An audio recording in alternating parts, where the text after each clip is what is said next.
Hey, it's your favorite mindset coach, Marissa, and I am so grateful that you are here today to join me. So, whether you are listening on my podcast, Teacher Mindset with Marissa E., or you are hanging out with me on my YouTube channel, teacher_mindset, you are going to get so much value. So, if you are a teacher, were a teacher, want to be a teacher, know a teacher, this is the podcast for you because what do we do here? We focus on helping teachers. That is the goal. I was a teacher. Now I'm a mindset coach for teachers. And I find people in the education space, whether they are teachers or were teachers or have some other place in the education space to help you save time, energy, practice self-love, avoid burnout, look at your worth, and just navigate regular challenges that teachers are encountering today. So I would encourage you to subscribe, especially on the podcast. Put a like in there so that we can push up in the algorithm because the higher we are, the more teachers we can help. That is my ultimate goal, is to bring love and positivity to so many teachers out there. So if that sounds like something you would be interested in, then without further ado, let's get into it. Hey, teachers and parents. So I am so excited. In this episode, we are talking to Patti Firth, a middle school teacher who went part-time to build her brand, Madly Learning. You've probably heard of it, while creating incredible resources for Canadian teachers. So known as Ignited Math and Ignited Literacy, Patti's resources are an absolute game changer. Patti, thank you so much for joining us today. How are you? Good. Yourself? Good, I'm good, excited. very good. Yeah, we're so excited to have you. So let's definitely get into it. Now, before we get into your Teachers Pay Teachers journey, tell us a bit about your flagship products, Ignited Math and Ignited Literacy. Sure.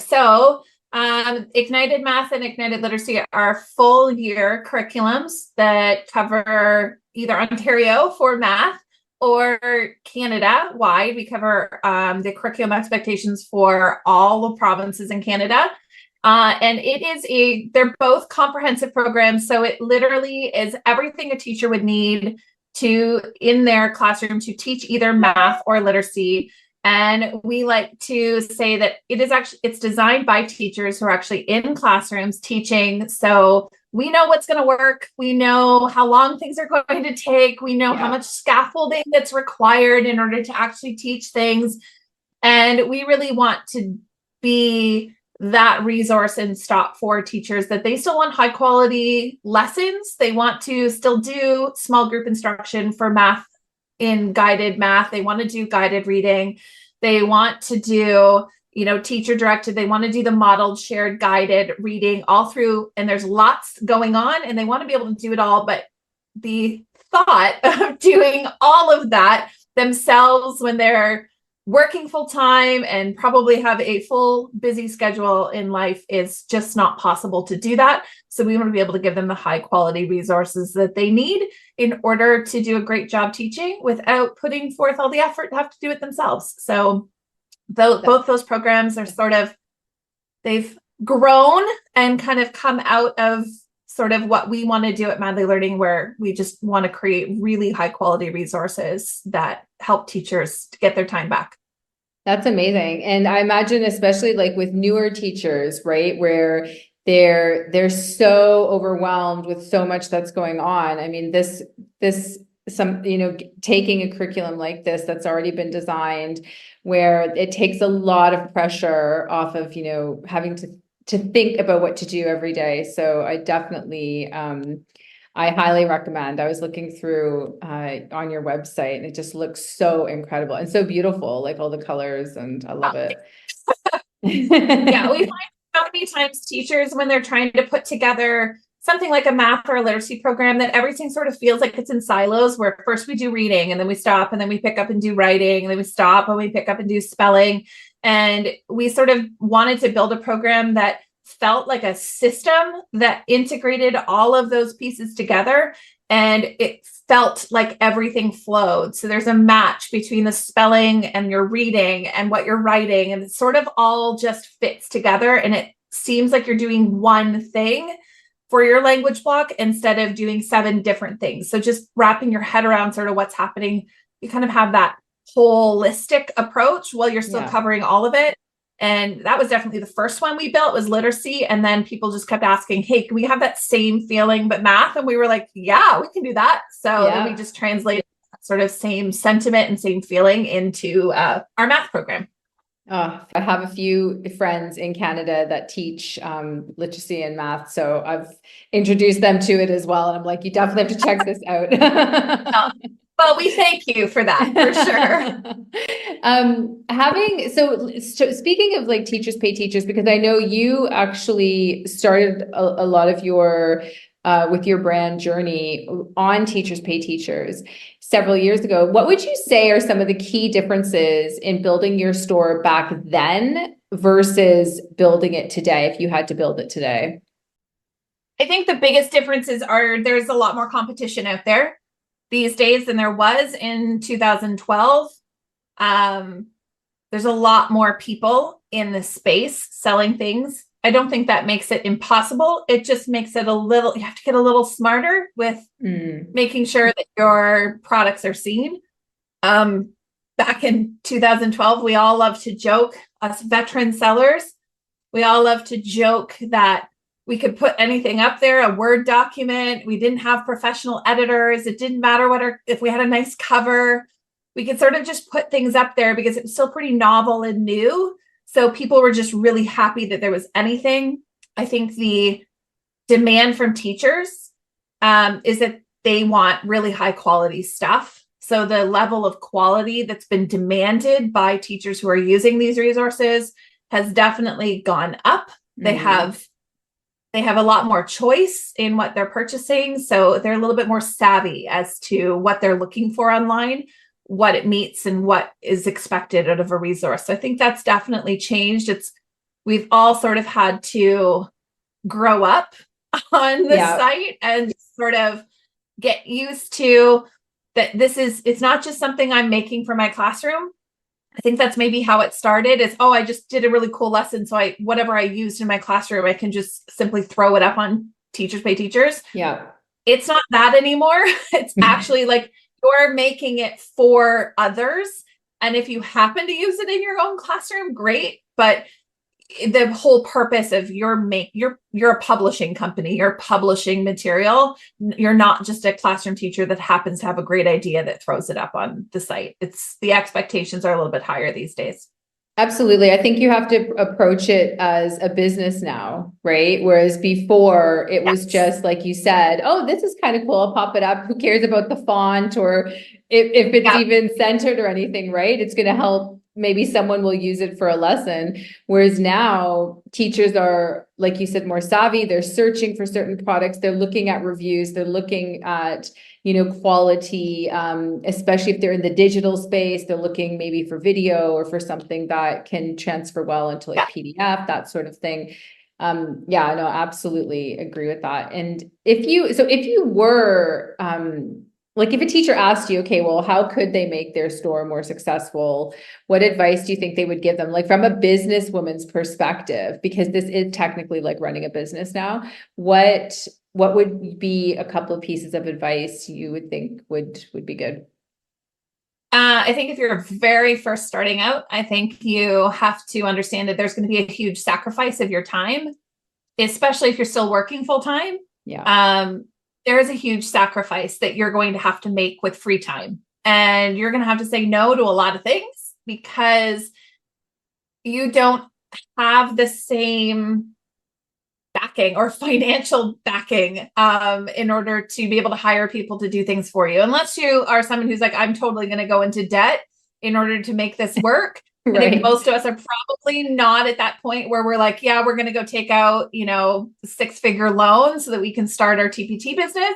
I don't know anyone who's ever done that. So I would never recommend doing that. I think you just have to recognize that there is going to be a lot of late nights. There's going to be a lot of saying no to friends, to yourself, it's a huge commitment that you're going to have to put forth when you're starting. I know there's lots of people out there right now that are like, oh, join TPT and you can, match your teaching salary in 3 months. That is not the rule. That doesn't sound accurate. That is No, that is the exception. Sure, you might have one thing that hits, but that's not really building a longevity. Like if you're starting a business, you're wanting to build a sustainable business that creates income, generates income for you consistently over a longer period of time. So you have to first make products that people want. You have to be willing to put in the time to figure out what products they want. Yeah. Then you have to be investing your time in marketing, in building your email list, in creating a community around your brand. And I think there's a lot that goes into it other than just making a pretty resource. So I think there's a lot of different things that I think people gloss over. I think there's a lot of people that are in the space right now that have been very new to this space that are selling courses and programs to essentially here, you know, give me $500 and I'll teach you how to make so much money on TPT. And people, when they come out the back end of those courses, are not necessarily ahead of the game. Yeah. So I think you have to be really careful with, you know, if it seems too good to be true, it probably is. This business is a lot of hard work. It is a lot of blood, sweat, and tears. It is a lot of giving up on your own free time to get a foothold. So once you get a foothold, it's great. And you can start hiring people, and there's a bit more freedom that comes with it. And there's a lot of benefits, and it was worth that hustle. But there's that first probably year or more, you're giving up a lot to hustle to build this business. It's not, it's definitely not a get rich quick scheme. That is for sure. Yeah, absolutely. I think people in today's, if you're making this business today as well, you underestimate the power of research, of really like, that is part of your time, is looking at, don't make products for you, right? Like figure out what's the pain point of the teacher? What is the teacher looking for that's going to make their life easier, save them time, and put that into your product. Because research can do that. I think sometimes, you know, if you're just making products that you think are great, you're losing out on the possibility of gaining a lot of followers for your brand. I think because you're not looking at, you know, okay, I'm making for this, and the niching down. What do you think about that? You think that's a good way to go? I think I am a big proponent of niching down. I know that my particular market on TPT represents less than 2% of the overall income TPT makes. So I am a huge proponent. I know the Canadian market, the last time we were given statistics, was about 10% of all of TPT's general revenue. And Ontario is even less than that. And that's where I started. So I am a huge proponent of niching down. And really serving your audience. I think there's a lot going on right now where it's like, oh, just go on Canva and make this really quick and easy resource and then throw it up there and it can be used. That's great. I'm sure somebody will buy it. It's $1 or $2. It's not a big deal. I think what we're missing is the longevity there. You're missing out on building the brand, on building partnerships with your audience, on retaining customers. Like you might get a one-off sale, but you know, if anyone can do it, then everyone's doing it. So I think there's something to be said about really focusing on high quality teaching materials that are actually going to make a difference, that you do want people coming back to you specifically because you didn't just give them 5 fill in the blank worksheets, but you actually improved their teaching. That's going to take a little bit longer than making a 5-second handout on Canva that you might sell, but that's a very short-term gain for not a long-term strategy. Yeah. And I think that you're very sort of vulnerable to the market that way. I would much rather have repeat customers coming back, knowing my brand, knowing when they hit that search bar, they're not looking for search terms. They're looking for me. Yep. And you are the brand. That's what it is right now. It's you are the brand. You are like, just because you and 5 other people might make the same product, but if I know you and I follow you, I will come to you first. I will look up what you've got first before I go to those people. Even if those people's products have sold more or whatever, I'm like, no, I trust Patti. I'm going there first. Yeah. And I think there's a lot of this too of, I see lots of things on TPT, so I will make something similar. And I think there's another sort of thing you need to consider is there is a huge community of sellers. And we are a very big, but also very tight knit crew. And we know who's copying who. We know whether, who's getting served takedown notices because you've just blatantly copied off of somebody or been inspired by somebody else. And we've all had it happen to us. And we all know that it sucks. We've all seen people make money off of it. Is it with a lot of integrity? No. Yeah. So I think there's that other piece of you can go in, there's room for everybody, but how are you going to do things differently? What is going to be your thing that you're going to focus on, that you're going to do better than anything else? And not just, what's popular right now, what's selling. Okay, let's copy that and do that. It's really, there's a bit more to it because you also are going to rely on those people from the community to help support you, to help, grow your business. You're going to want to join masterminds. You're going to want to join communities. You're going to want to go to the conference. You're going to want to meet these people. And long term, having a bad reputation in that community or just ignoring the fact that you have become part of this community and that you don't think you need anybody in that community also is not going to work out so well for you either. I think you have to recognize that, like, if we want stuff done, there have been plenty of movements that the TPT author community has forced hands and made changes and really will push back and rally around each other to help support one another. And I think you're going to need that. You're going to need to know where your community is. And I think that there's some things that I think people can sort of learn and not make the mistakes of others going into this business. Yeah, no, that's powerful. That's very true. This is something I think it's important for people to think about when they think about copying or, using, like, being inspired. I like that lingo. Yes. So tell me, like, with regards to the business, like, did you face any challenges when you were first building your brand? And what, you could give us a couple of examples, like, how did you kind of overcome that? I think I faced a few. I had babies when I was building my brand, which was both a blessing and a challenge because I was fortunate enough I got maternity leave. So a lot of my key cornerstone products and where we really focused on the business was while I was on maternity leave because I had the time, and babies don't do much. At least mine didn't. They just ate and slept and had some floor tummy time. And there was a lot of downtime where I would just be sitting with a sleeping baby. And instead of, didn't have in 2012 TikTok to be scrolling through, and Facebook was infancy. So my brain was melting, I felt, and I was like, I need to do something. But balancing this whole idea of building a business while also having toddlers, and 3 of them, that was a challenge. And a husband who also would like, some attention and build our relationship. I think for me, the fact that my husband fully embraced this business and jumped in with both feet, it was like, this is a crazy idea, but I'm in for it. So, like, let's go. Relying on his strengths helped the business. So that was definitely a benefit.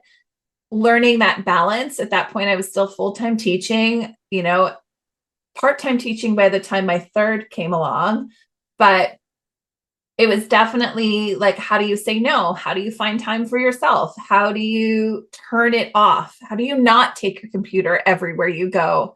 How do you say, I need time to just go work on, ignited literacy for a day, and here's the 3 kids, see you later. I don't think any of that would have been possible without my husband being super supportive of that and realizing that, he had to take on more things at home and not just doing the thing, but like being responsible. Like, I don't do laundry. I'm not responsible for it. I don't know when it's getting done, why it's getting done, how. I don't track when the soap needs to be refilled. Like, that's all him. He just hire. Amazing. But if he had not taken that on, if he had not recognized, when I was getting stressed or overwhelmed, I think that would have meant I didn't have time for the business. I think having coaches, having mentorship, having a group of people around me, other sellers that you can talk to, share experiences with, get inspired by, that was definitely helpful. I still remember when somebody was like, can you make $500 on TPT a month? And they were like, yeah. And I was like, I was making like 70. And I was like, what? Like, this could be a thing? Okay, I'm all in. And I was like, if they can do it, I can do it. Yeah. And just that relentless pursuit of going after things and working with people and learning from others and hiring coaches, having them push you into decisions that you were never going to be comfortable with, but then reaped the benefits of afterwards because they knew more than you did and could push you in that direction. So I think really just being open to growth, open to new ideas, open to acknowledging what you don't know. I'm a teacher. I'm not a business person. I am definitely not an accountant. So hiring the right people, seeking advice from the right people, and getting a support system in place to help you kind of go to the next level has been probably invaluable. Obstacles is time. Yeah. Over time. No, that's so important, I think, because, and also I think if you're a new business owner, don't underestimate that, like you said, like you don't have to hire a coach or a mentor. Go out, go find them, go on Instagram and DM someone and say, like, I noticed you're really good at this. I'd love to pick your brain about something. Like, really go out, and you never know who will respond back to you and be like, oh yeah, absolutely. I'd love to help. So reach out to those people. Don't think that you have to do it on your own, and also recognize that if you do have a partner who is not as supportive as your partner was, that it might be more stressful for you, and that's sort of not in your control. So you've just got to push forward on your own. And I hope that doesn't happen to most of the teacher sellers out there, but it could. I think it's advocating, right? It's advocating for yourself. Like, he didn't know what I was going through until I advocated. And I said, like, there's a lot of the mental load of being a mom to 3, and saying, like, there's a lot going on that I am managing that you don't see because it's not as visual, and communicating that and really articulating that and pushing for it. And realizing he may not do laundry the way I would do laundry. In fact, he doesn't do laundry the way I would ever do laundry. But it gets done, and I just have to let that go. That it's not, he's taken something off, and it doesn't matter if it's how I would do it. It really doesn't. My clothes are clean. That's all that matters. Exactly. So it's all right. Yes. And it will be completely fine. And I mean, my first mentorship was a mastermind. It was free. It was a peer mastermind. We met, we collaborated. I think I paid like $50 to have somebody match us all together. And we just gathered people that were interested, and we grew together, and we supported one another. We did research, we read books, we had, collaborations, and we really just supported each other. And it was free. Like, I didn't pay anything to work with them for 3 years to grow my business, but we held each other accountable, and it's a huge benefit, but you have to recognize that community piece is important too. Yeah, absolutely. Absolutely. That kind of leads me into, what are one or two of your self-care strategies, like your key strategies for avoiding, any type of burnout? Early on in the business, I didn't have any, and that was not healthy. I think there was a lot of burnout, and it would come in waves. I think I wasn't very good at recognizing it at all. I think I just overworked. And probably the last 5 years, as the business grows, and it becomes untenable for me to do on my own. And it's too big for me to manage all of the things on my own and still be able to do the things I like to do and be with my kids and go on vacations.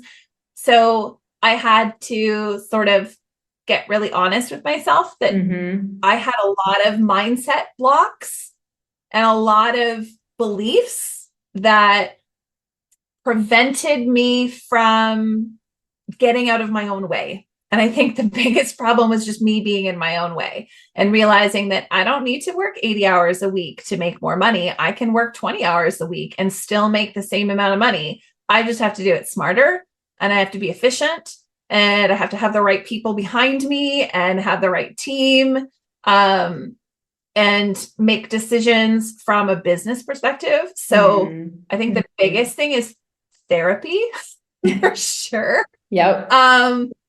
A mindset coach that understands business and mindset strategies that can call you on your beliefs. So when you say like, oh, I could never spend that much money on Facebook ads, and they go, well, why not? You've proven that if you put $1 in, you get $3 out.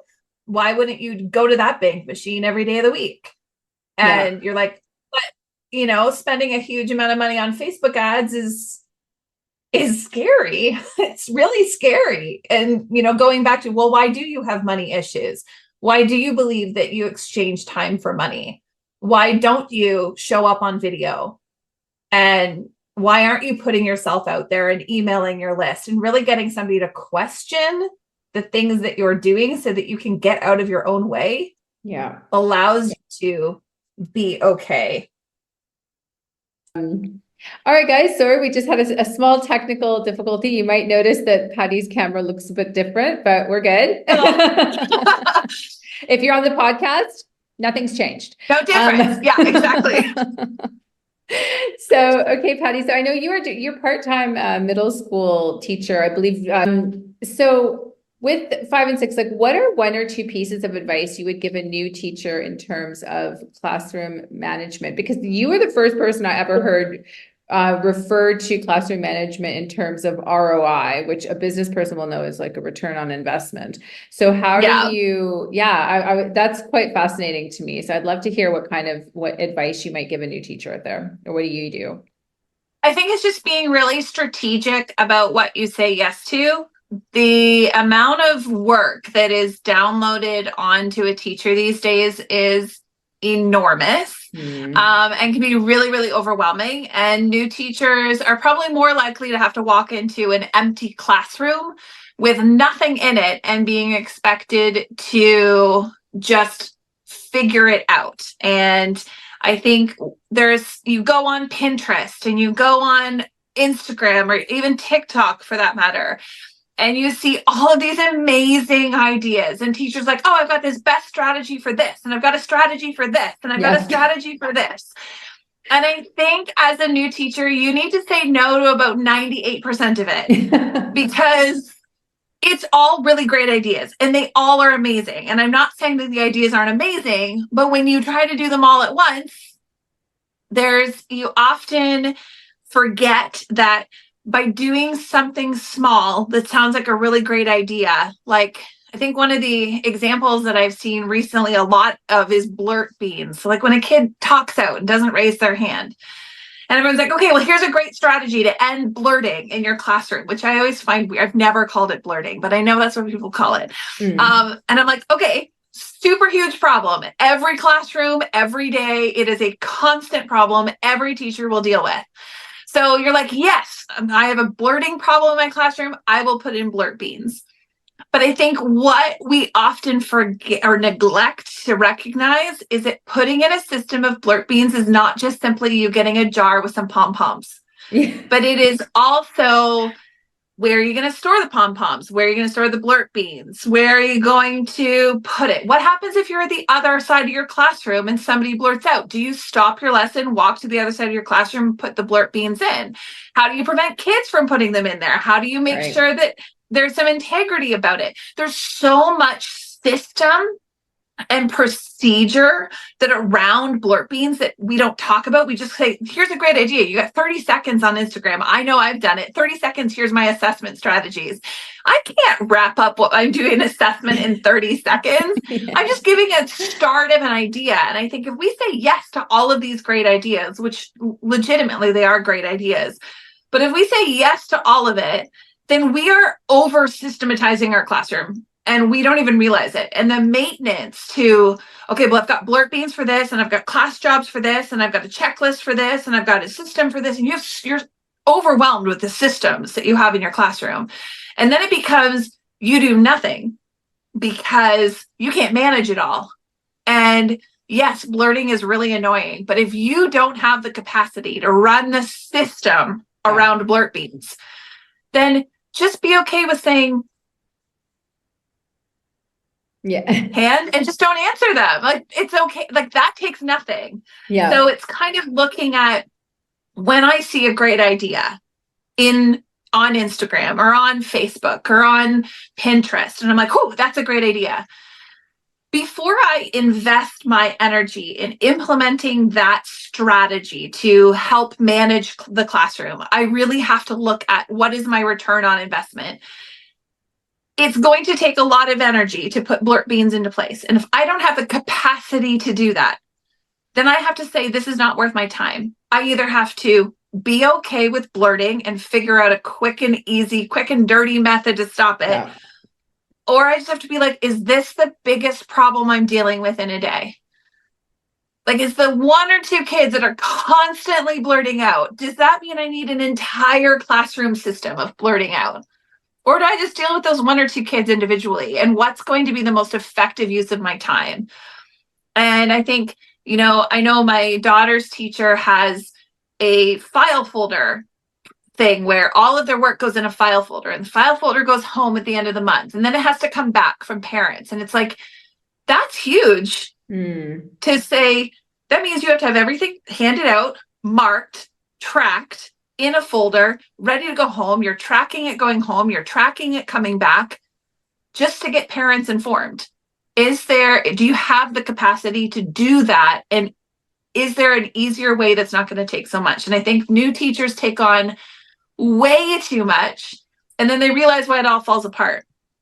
And I think if they just said, I'm going to do one thing, and everything else I'm either going to learn and get better at, or I'm going to do one thing at a time. So first I will implement blurt beans, and I won't do anything else until that routine is so established in my classroom. Then I will take on, say, a job board, or I'll take on a behavior checklist.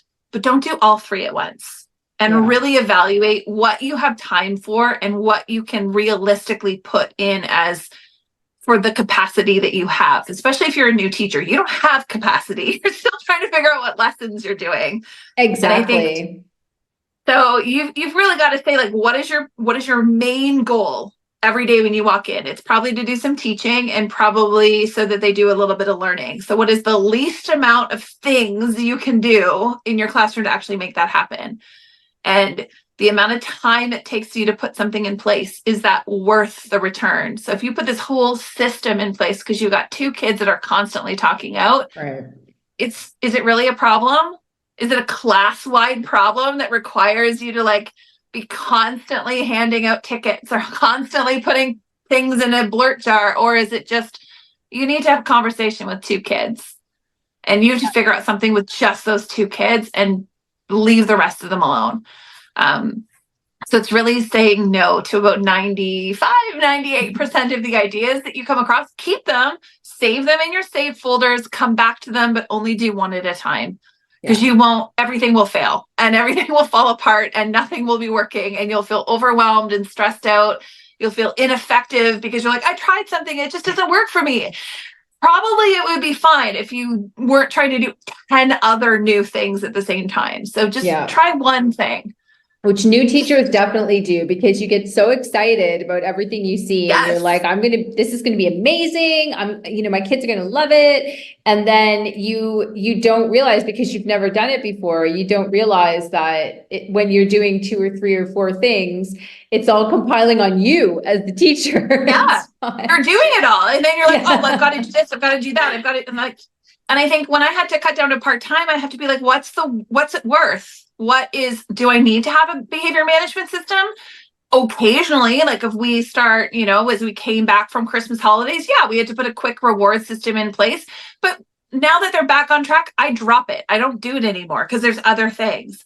I don't I don't have classroom jobs. I just ask somebody for help and someone raises their hand and they go do it. I don't have official jobs. I don't have a long-standing classroom management system in my classroom that's beyond me just saying, can you be respectful? Like I try to do marking. I have the routine for teaching and that's great, but I try not to add too much because the more I add, the more mental load I have. And the more mental load I have means I get stressed out when things aren't working. So if I do the least amount of extra and just focus on delivering really high quality teaching and get some marking done occasionally, then I've done a good job.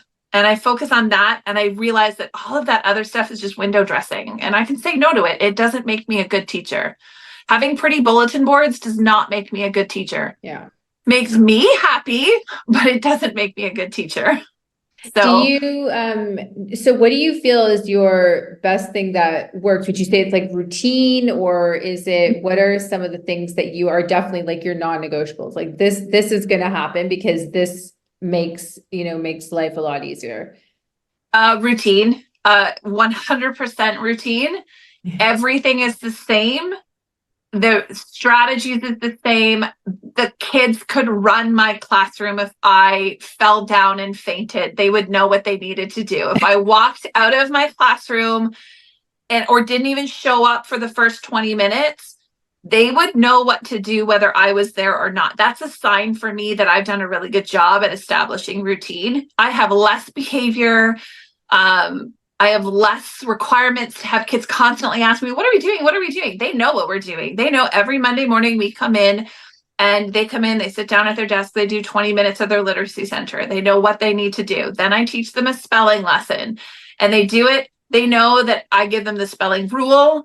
Then I give them a reading. They look for examples in the reading. Then they do the back of the spelling page. Now the lesson and the content is different, but the spelling page looks exactly the same every week. It's very familiar. The routine is the same. They always know what they're working on.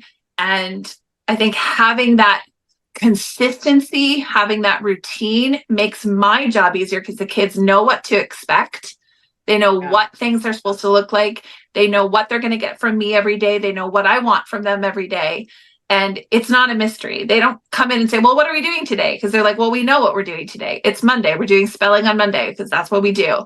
And I think that makes my job so much easier. It also means when I'm planning, I don't have to sit at a blank screen and sort of go like, well, what am I going to do this week? I know Monday is spelling. Tuesday is spelling follow-up. Wednesday, we're doing a read aloud. We're doing some writing lessons. Every week is a guided reading. They know what day they're going to come see me. So I think all of those pieces, they just know what to expect, and it makes my job a whole lot easier. So notorious routine, I think. I always love it whenever we do like open house at school and I have like former students that have gone off to high school and they come into my classroom and they know, like back when I was teaching math, they knew. They came in, they grabbed their morning math page, they sat down at a table, they pulled out their pencil, they just got started, and they would jokingly come back into my classroom in the evening, grab the morning math page, sit down at the desk, start doing it. And they would joke at it because they just knew, like, you walk in my classroom, this is what's expected of you. This is how we function. This is what we do. And I think that comfort level just helps. It's not a mystery. They know what to expect.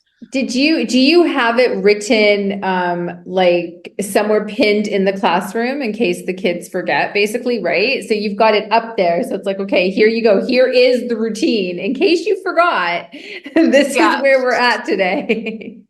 Yeah, they know when they walk in. So they've got a 20-minute timer that's on the board most days when I remember to set it. If I don't remember to set it, they remind me. And they know, like, how much time is left on the timer. And like, they know they've got the timer. They know I'm checking 10 minutes in to make sure they've gotten started. Like they know, and they hold me accountable to it. Like, it's 10 o'clock. It's social studies. Are we going to do social studies? What are we doing today? And it's, and then someone else will be like, you know what we're doing today. She put it on the board in the morning. Like, it's what it is.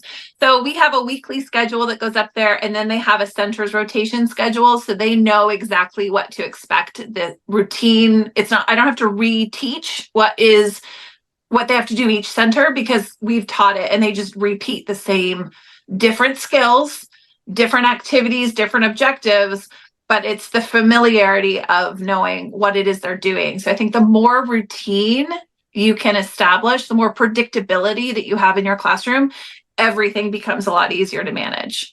Yeah, definitely. And you've given like so many strategies as well, because with saving time, because I know like everything you're saying with routine saves a heck of a lot of time. Would you say that that's your number one strategy? Do you have any other one? Is there something else you might consider that you do that has helped you save time that maybe you didn't do in the beginning, even if it's like with emails, like email templates and things like that? I know when I discovered email templates and the canned responses, where you can just like, okay, this is my canned response. It's a total game changer. Do you have anything else like that you want to share? I think in terms of the classroom, I think, yeah, definitely routine is number one. I think really being familiar with, this is a little bit more work, but being really familiar with the curriculum documents and what they mean, so that I don't have to think what I'm assessing or what am I looking for, or what skill, like just knowing, having a really deep understanding of the curriculum and what I need to teach means that if something goes awry, I at least can pull some assessment out of that. I can figure out what we're doing. I can tie it to some assessment. I know my curriculum inside out and backwards, which means that if I show up and the photocopier is broken and I don't know what to do, I am much easier able to wing it. And I feel more confident in winging it because I think I've taught it more often. And I think just being really comfortable with your curriculum and where you're going has definitely helped to make things easier. And I think the other thing is, I don't feel the need to impress my principal. I don't feel the need to prove myself to anybody. I can say no to things if I just don't have the capacity. I say no and I don't feel bad. I don't worry necessarily anymore about what other people think about me. And I think maybe that's come from the fact that I've been for the last like 10 years on video, and I've been out there on social media, and I realize that most people are really nice and supportive. So I can just say no to things and not worry that someone's not going to like me because of it, or worry that, they're going to, not give me the advantages or other things. I think the beauty of school is like, if it doesn't work out and I've got an admin that I don't get along with, I know I can leave at the end of the year. I just go to a different school. I don't have to put up with things that are not going to serve me.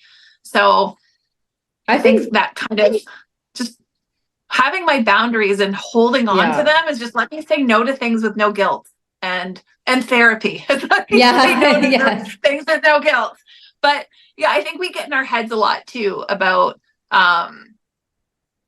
saying things and doing things and how other people might perceive us, or worried about what parents might think. And I just am like, I know what I'm doing, and I'm pretty confident in what I'm doing. So bring it. I don't know. Yeah, but I think that within itself is a time saver, because I think when you are spending so much of your mental energy focusing on what someone else might think about you, or how you might have been perceived if you said something this way or that way, you are taking the time that you could be using towards your next, whatever you're planning or whatever you have to do, the other things you have to do for teaching.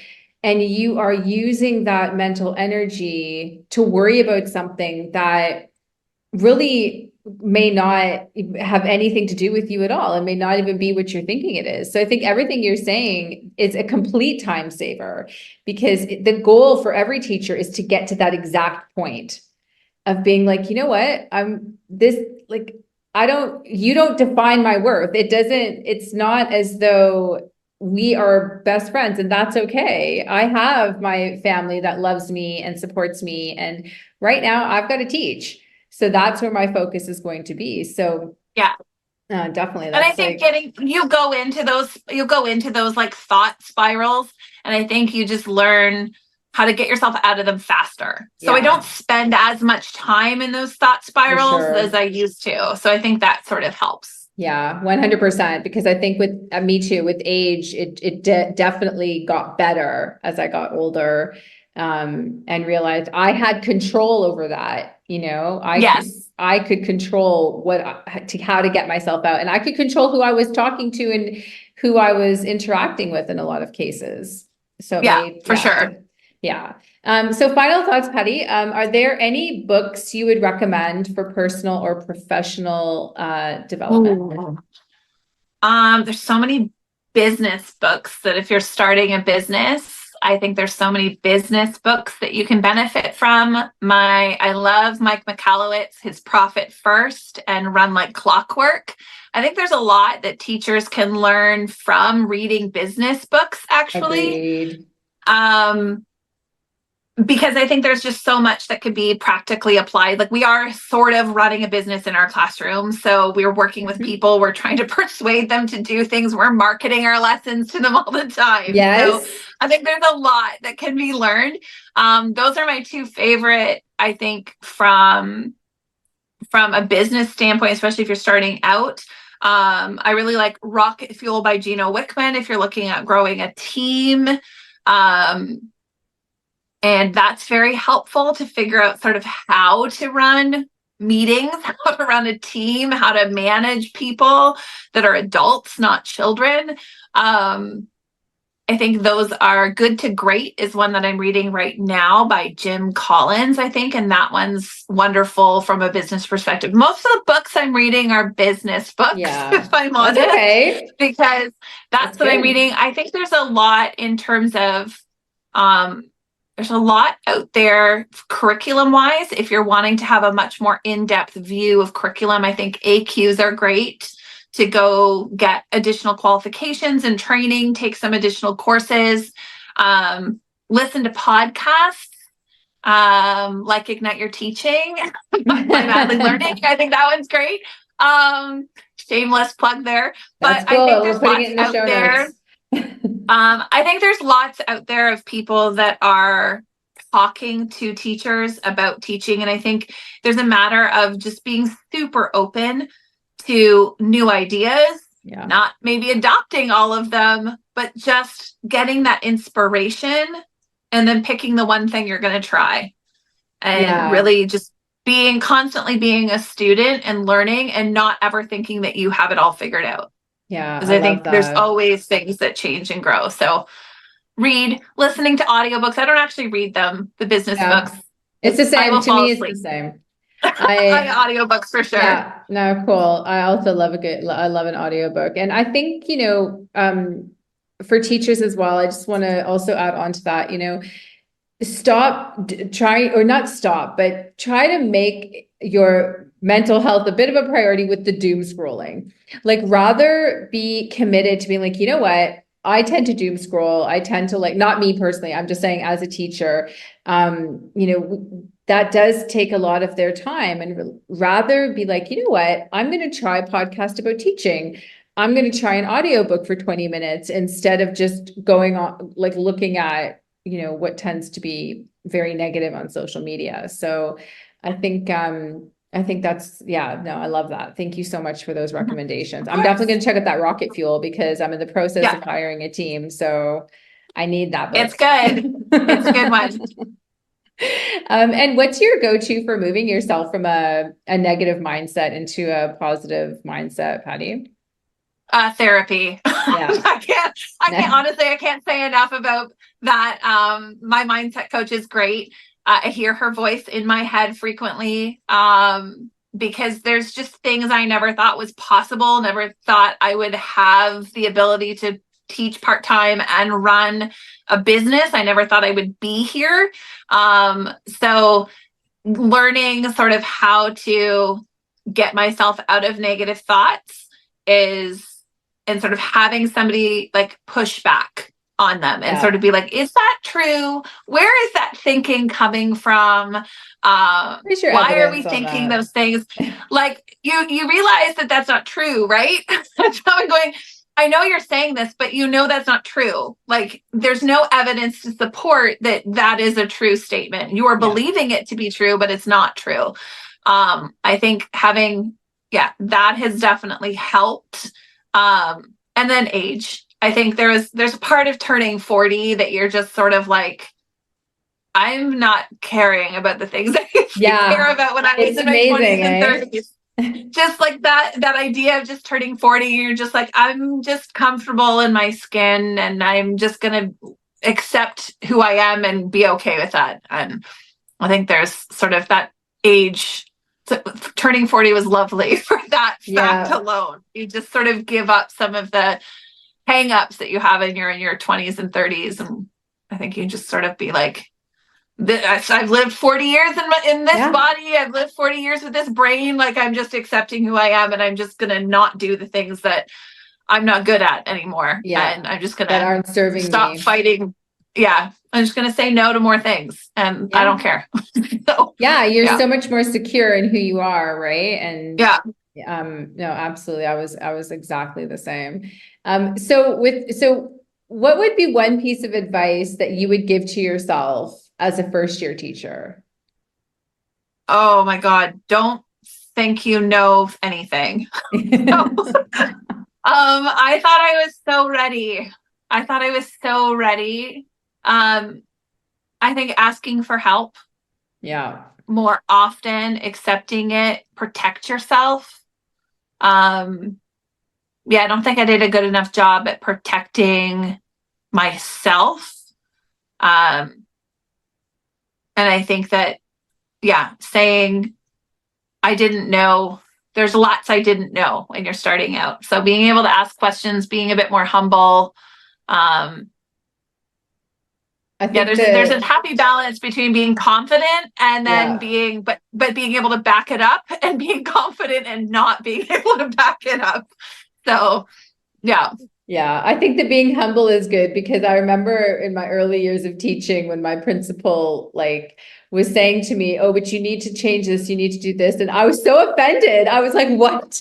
You mean I'm not doing it perfectly?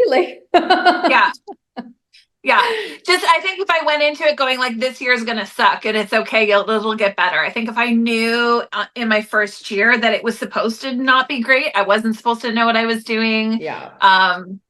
And if I knew that it was going to get better if I just was a student of teaching, I think it would have been a lot better mentally. Yes. Going through that for sure.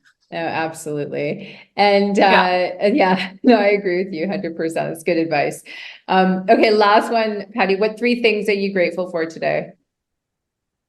My kids, my husband, and the fact that there are teachers out there that have said they want to use the Madly Learning resource, because it's really been the sort of most fulfilling thing I never knew was going to happen. So I think those Amazing. 3 things, I'm really thankful for teachers out there that have trusted me to be able to write curriculum and write resources for them that they can use in their classroom.